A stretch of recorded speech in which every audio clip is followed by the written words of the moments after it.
হরে কৃষ্ণ কৃষ্ণ কৃষ্ণ হরে হরে। তো ভক্তবৃন্দগণ, আজকের ভিডিওটি রয়েছে কার্তিক মাসের পরবর্তী মাস হচ্ছে অগ্রহণ মাস বা মাঘ শিষ্য মাস, যে মাসটি কৃষ্ণকে সমর্পিত করার এই মাস। তাই এই মাসে কৃষ্ণের পুজো অর্চনা করা অত্যন্ত শুভ। তা অবশ্যই আপনারা এই অগ্রহণ মাস যেহেতু মাঘ শিষ্য মাস, তা বিশেষ করে ভগবান শ্রীকৃষ্ণকে সন্তুষ্ট করতে চাইলে এই শুভ মাসে আপনারা কি কি কাজ করবেন বিশেষ করে মনে রাখতে হবে। যদি আপনার পরিবারে অগ্রহণ মাস চলমান তুলসী তলায় এই শুভ দিনগুলোতে বা এই বিশেষ দিনগুলোতে জল অর্পণ করেন, তাহলে পরিবারের কখনো দরিদ্রতা দূর হবে না, সর্বদাই অমঙ্গল নেমে আসবে। তাই বিশেষ করে শ্রবণ করবেন অগ্রহণ মাস চলমান আপনারা কোন কোন দিন তুলসী তলায় জল অর্পণ করবেন না, তুলসী পাতা রোপণ করবেন না, আর কোন দিনে জল অর্পণ বা জল নিবেদন করা শুভ হতে পারে। তা অবশ্যই ভিডিওটি আপনারা শুরু থেকে শেষ পর্যন্ত ভক্তি সহকারে শ্রবণ করবেন। অগ্রহণ মাসকে মাঘ শিষ্য মাস বলা হয়। এই মাসটি শ্রীকৃষ্ণের জন্য নিবেদিত একটি মাস, তাই এই মাসে পুজো অর্চনা করলে তা অত্যন্ত শুভ ফলদায়ক হতে পারে। তা অবশ্যই ভিডিওটি আপনারা শুরু থেকে শেষ পর্যন্ত ভক্তি সহকারে শ্রবণ করবেন। আর চ্যানেলে নতুন হয়ে থাকলে দয়া করে চ্যানেলটিকে সাবস্ক্রাইব করবেন, লাইক করবেন, কমেন্টে ভক্তি ভালোবাসা শ্রদ্ধা দিয়ে জয় শ্রীকৃষ্ণের জয় লিখে দিতে ভুলবেন না এই শুভ দিনটিতে। অবশ্যই ভিডিওটি আপনারা শুরু থেকে শেষ পর্যন্ত ভক্তি সহকারে শ্রবণ করুন। কার্তিক মাস শেষ হয়ে পালিত হয়েছে অগ্রহণ মাস। 18 নভেম্বর মঙ্গলবার থেকে শুরু হয়েছে এই অগ্রহণ মাস এবং তা শেষ হবে 16 ডিসেম্বর। এই মাসটি কার্তিক মাসের মতোই অগ্রহণ মাসটি শ্রীকৃষ্ণের জন্য অত্যন্ত শুভ এবং পবিত্র মাস। এই মাসে কৃষ্ণকে খুশি করার জন্য অবশ্যই আপনারা যা যা করতে পারেন, যদি আপনারা এই জিনিসগুলো করতে পারেন তাহলে ব্যক্তির জীবনে সকল বাধা বিপত্তি দূর হয়ে যাবে। বিশেষ করে মনে রাখতে হবে অগ্রহণ মাস চলমান আপনাদেরকে তুলসী তলায় কোন কোন দিন জল নিবেদন করা এড়িয়ে চলতে হবে। যদি আপনারা অগ্রহণ মাসের এই দিনগুলোতে জল দান করেন তাহলে অবশ্যই পরিবারের অমঙ্গল নেমে আসতে পারে, মাতা সম্পদের দেবী লক্ষ্মী অপমানিত হতে পারে এবং সেই বাড়ি থেকে মা দেবী লক্ষ্মী দূরভীত হয় এবং সেই বাড়িতে সারা বছর সংসারে কলহ, দুর্ভিক্ষ, অর্থনৈতিক সংকট এবং বিভিন্ন ধরনের সমস্যার সম্মুখীন হতে পারে। তা অবশ্যই ভিডিওটি আপনারা মনোযোগভাবে শ্রবণ করবেন। পুরাণ অনুসারে সকল মনস্কামনা পূরণের জন্য এবং ঈশ্বরের আশীর্বাদ পেতে এই মাসে উপবাস করা উচিত। আর এই মাসে উপবাস করলে শ্রীকৃষ্ণের কৃপা দৃষ্টি বজায় থাকে। বাঙালি হিন্দু সমাজের বিশ্বাস অনুযায়ী অগ্রহণ মাস বিবাহের পক্ষে বিশেষ শুভ রয়েছে এবং এই মাসকে অর্থাৎ অগ্রহণ মাসকে লক্ষ্মীর মাস বলেই মনে করা হয়। সম্পদের দেবী লক্ষ্মীকে যদি আপনারা অগ্রহণ মাসে সন্তুষ্ট করতে পারেন তা অত্যন্ত শুভ ফলদায়ক হতে পারে এবং পরিবারে সুখ সমৃদ্ধি ভরে থাকে। তবে ভগবান শ্রীকৃষ্ণের অত্যন্ত প্রিয় এই মাসটি আপনারা কিভাবে অতিবাহিত করবেন, কিভাবে এই মাসটি আপনারা উদযাপন করবেন। শাস্ত্র অনুযায়ী এই মাসে ভগবান শ্রীকৃষ্ণ গোপীদের পরামর্শ দিয়েছিলেন যে সকালে সূর্য প্রণাম ও নদীতে স্নানের পর ইষ্ট দেবতার পুজো করা উচিত। হিন্দু শাস্ত্র মতে এই মাস অত্যন্ত পবিত্র মাস। তাই যদি আপনারা এই অগ্রহণ মাস চলমান বেশ কয়েকটি নিয়ম পালন করে আপনারা এই দিনটি অতিবাহিত করতে পারেন তাহলে ঈশ্বরের কৃপাদৃষ্টি আপনার পরিবারে থাকে, একই সঙ্গে বৃদ্ধি পাবে সংসারের সমৃদ্ধি। কিন্তু বিশেষ করে মনে রাখতে হবে অগ্রহণ মাস চলমান আপনাদেরকে নিরামিষ আহার গ্রহণ করতে হবে। আর প্রতিদিন সম্ভব না হলে মঙ্গলবার ও শনিবার অবশ্যই নিরামিষ গ্রহণ করবেন। এই মাসে সকালে স্নান করতে হবে। স্নানের জলে অবশ্যই একটা বা দুটো তুলসী পাতা দিয়ে স্নান করতে পারলে তা অত্যন্ত শুভ হতে পারে।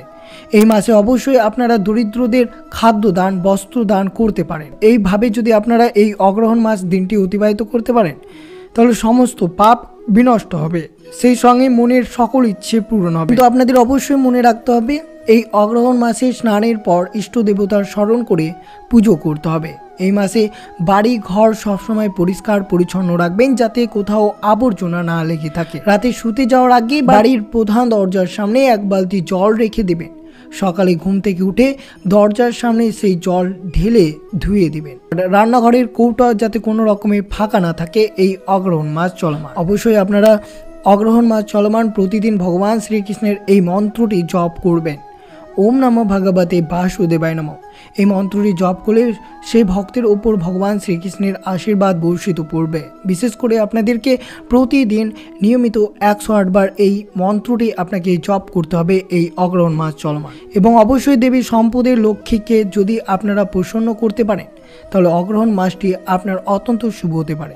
তার আগে অবশ্যই আপনারা শ্রবণ করবেন যে এই অগ্রহণ মাস চলমান বিশেষ করে আপনারা কোন কোন দিন তুলসী গাছে জল অর্পণ করবেন না, এই বিষয়টি আপনাদেরকে অত্যন্ত জানা উচিত। যদি না জেনে থাকেন তাহলে অবশ্যই আপনারা শ্রবণ করবেন, কারণ এই দিনে যদি তুলসী গাছে জল অর্পণ করেন তাহলে সম্পদের দেবী লক্ষ্মী অত্যন্ত অপমানিত হয় এবং সেই গৃহ ত্যাগ করে, তা অবশ্যই সতর্ক থাকবেন। অগ্রহণ মাসে বিশেষ করে আপনাদেরকে মনে রাখতে হবে এই দিনগুলোতে কিছুতেই জল অর্পণ করবেন না। অগ্রহণ মাসে যেসব দিনগুলো রয়েছে তা রয়েছে রবিবার, একাদশী, দ্বাদশী এবং সূর্যগ্রহণ।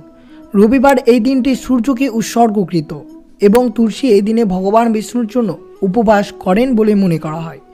তাই এই অগ্রহণ মাসে রবিবার তুলসী গাছে জল দেওয়া, তুলসী গাছ স্পর্শ করা থেকে এড়িয়ে চলতে হবে।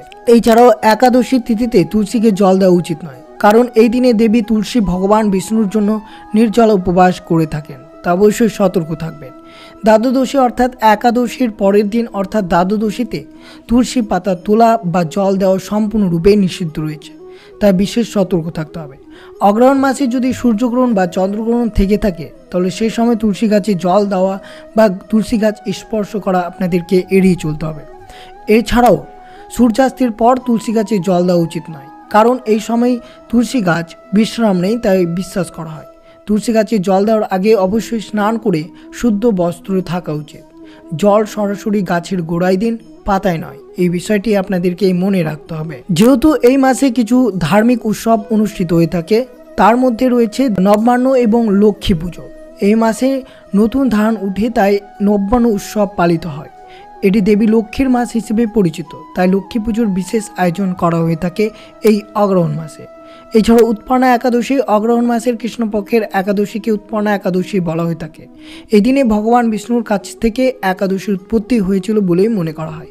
এই দিনগুলোতে আপনারা জল অর্পণ করবেন না, একাদশী এবং দ্বাদশী এবং মোক্ষদা একাদশীর দিনেও আপনারা তুলসী গাছে জল অর্পণ করবেন না, যেটি শুক্লপক্ষের একাদশী তিথিকে মোক্ষদা একাদশী বলা হয়, যেখানে ভগবান শ্রীকৃষ্ণ অর্জুনকে গীতা পাঠ করিয়েছিলেন, তাই এই দিনটিকে গীতা জয়ন্তী হিসেবে পালিত হয়। তাই বিশেষ করে সতর্ক থাকবেন, এই মোক্ষদা একাদশী এবং গীতা জয়ন্তীর দিন আপনারা কিছুতেই তুলসী গাছে জল অর্পণ বা তুলসী গাছ স্পর্শ করবেন না। এছাড়াও কাল ভৈরব জয়ন্তী, এই মাসে কাল ভৈরব জয়ন্তী পালিত হয়ে থাকে, যেটিকে ভগবান শিবের একটি উগ্র প্রকাশ হিসেবে ধরা হয়, তাই বিশেষ সতর্ক থাকবেন। এই দিনেও যাতে তুলসী গাছ স্পর্শ বা জল দেওয়া যাবে না। ইতু পুজো, অগ্রহণ মাসের প্রতিটি রবিবার ইতু পুজো করা হয়, যা শস্যের বৃদ্ধি এবং পরকালে মোক্ষ লাভের জন্য এই পুজোটি করা হয়ে থাকে। তাই অগ্রহণ মাসের এই ইতু পুজো যেহেতু প্রত্যেক রবিবার হয়ে থাকে, তাই রবিবার আপনারা তুলসী গাছে কিছুতেই জল অর্পণ করবেন না। অবশ্যই আপনাদের সাথে তুলে ধরা হলো যে তুলসী গাছে অগ্রহণ মাসের কোন কোন দিন জল দান করা থেকে এড়িয়ে চলতে হবে। এবার অবশ্যই শ্রবণ করবেন, তুলসী সংক্রান্ত কাজ আপনারা যদি অগ্রহণ মাসের এই দিনগুলোতে করতে পারেন তা অত্যন্ত শুভ হতে পারে। শাস্ত্র অনুযায়ী অগ্রহণ মাসের যে কোনো বৃহস্পতিবার তুলসী গাছ বাড়িতে আনা উচিত। বৃহস্পতিবার হলো ভগবান বিষ্ণুর দিন এবং ভগবান বিষ্ণু রূপে তুলসী ভগবান কৃষ্ণের অত্যন্ত প্রিয়। যদি আপনাদের বাড়িতে অগ্রহণ মাসে তুলসী গাছ না থেকে থাকে তাহলে অবশ্যই অগ্রহণ মাসের যে কোনো বৃহস্পতিবার তুলসী গাছ লাগাতে পারেন। বিশেষ করে মনে রাখবেন উত্তর পূর্ব দিকে লাগানো উচিত। বলা হয় যে দেবতারা এই দিকে বাস করেন। বিশেষ করে ঘরের বারান্দায় বা তুলসী গাছ লাগানো যেতে পারে, তবে বাস্তুশাস্ত্র দেওয়া নির্দেশ প্রতি যত্নবান হওয়া উচিত। বিশেষ করে মনে রাখবেন তুলসী তলায় কোনো ধরনের আবর্জনা বা চপ্পল রাখা যাবে না, নইলে মাতা দেবী লক্ষ্মী অত্যন্ত রুষ্ট হতে পারে, তাই অবশ্যই সতর্ক থাকবে। তুলসীকে সিঁদুর অর্পণ করা নিয়ে অনেক বিভ্রান্তি রয়েছে, কিন্তু বাস্তুশাস্ত্র অনুসারে তুলসী গাছকে সিঁদুর অর্পণ করা যেতে পারে। তুলসী গাছটি সর্বদা মাটির পাত্রে রাখুন, কখনো প্লাস্টিকের পাত্র ব্যবহার করবেন না। সম্ভব হলে তুলসীর পাত্রে চুন বা হলুদ দিয়ে শ্রীকৃষ্ণ লিখতে পারেন। তুলসী গাছ বুধ গ্রহের প্রতিনিধিত্ব করে, এই গ্রহটি ভগবান শ্রীকৃষ্ণের রূপ বলে মনে করা হয়। মনে রাখবেন আপনাদের সাথে তুলে ধরা হলো যে অগ্রহণ মাসের কোন কোন দিন তুলসী গাছ স্পর্শ করা উচিত নয়, তুলসী গাছে জল নিবেদন করা উচিত নয়, তা আপনাদের সাথে তুলে ধরা হলো। তুলসী গাছে জল নিবেদন করার পাশাপাশি কাঁচা দুধও নিবেদন করা যেতে পারে। বিশ্বাস করা হয় যে দুধ নিবেদন করলে দুর্ভাগ্য দূর হয়। তুলসী গাছ কখনো রান্নাঘর বা বাথরুমের কাছে রাখা উচিত নয়। পুজোর ঘরের জানলার কাছে আপনি একটি তুলসী গাছ এই অগ্রহণ মাসে রাখতে পারেন, যা অত্যন্ত শুভ হতে পারে। তুলসী পাতা 15 দিন ভগবান শ্রীকৃষ্ণের কাছে রাখতে পারেন এবং পাতা শুকিয়ে গেলে প্রসাদ হিসেবে আপনারা খেতে পারেন। আপনার বাড়িতে সর্বদা 1, 3, 5 অথবা 60টি তুলসী গাছ রাখা উচিত। তুলসী গাছ কখনোই 2, 4, 6 এই সংখ্যাগুলোতে রাখা উচিত নয়। তুলসী গাছ কখনোই অপরিষ্কার হাতে বা নোংরা হাতে স্পর্শ করা উচিত নয়। এটি করলে মা লক্ষ্মী আপনার ওপর খুবই রেগে যেতে পারে। তা অবশ্যই বিশেষ সতর্কতা থাকবেন এই তুলসী সংক্রান্ত যাবতীয় জিনিস। যেহেতু অগ্রহণ মাস ভগবান বিষ্ণু এবং শ্রীকৃষ্ণ মাতা লক্ষ্মীর অত্যন্ত প্রিয়, তাই এই অগ্রহণ মাস সংক্রান্ত অবশ্যই আপনারা বিশেষ করে পরিবারের সুখ সমৃদ্ধি চাইলে আপনারা তুলসী সংক্রান্ত এইসব কাজ যেগুলো তুলে ধরা হলো সেগুলো অবশ্যই করবেন। আর এই অগ্রহণ মাসে যেই সব দিনে আপনারা তুলসী গাছে জল অর্পণ করবেন না, সেই সব দিন আপনাদের সাথে তুলে ধরা হলো। স্কন্দ পুরাণে বলা আছে, মার্গ শিরো সধিকাস্ত সমত সর্বদা চ মম প্রিয়া ঈশা সুথাই ও মর্ত স্নান পদ্ধতি তুষ্ট হোম তশ্চ যস্বামী শত নামপি পুত্রং। শ্রীকৃষ্ণ ভগবান বলেন, এই মাসে আমার কাছে সর্বদা প্রিয় যে মানুষটি খুব ভোরে উঠে অগ্রহায়ণের পদ্ধতিগতভাবে স্নান করে, তার প্রতি সন্তুষ্ট আমি তাকে উৎসর্গ করি। অগ্রহায়ণে সপ্তমী অষ্টমী মাসহীন তিথি আছে।